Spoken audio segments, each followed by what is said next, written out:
வந்து நிற்பவர். அதனால் அவர் தன்னை வாழ்த்தியவனையும் தன்னை வைரவனையும் ஒன்றாக பார்க்கக்கூடியதே இறை நிலை. அதனால் தான் நல்லார்க்கும் கொல்லார்க்கும் நடுவில் இந்த நடுவே கல்லார்க்கும் கற்றவர்க்கும் களிப்பூட்டும் களிப்பே என்று அந்த பெருமானை பெரியோர்கள் எல்லாம் ஆராதித்திருக்கிறார்கள். ஆக சிவபெருமான் எல்லா செயல்களையும் கண்டுகொண்டே இந்த பிரபஞ்சம் எல்லா செயல்களையும் பார்த்துக் கொண்டிருக்கிறது.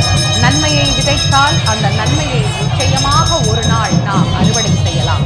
தீமையை விதைத்தால் கண்டிப்பாக அது தீமையில் தான் முடியும். இன்னொருவர் மனம் நோக நடக்கக்கூடாது என்பதை மனிதத்துவமாக நாம் பார்க்க வேண்டும் என்பதை எல்லோருக்கும் என்னுடைய வேண்டுகோளாக நான் வைத்துக் கொள்கின்றேன்.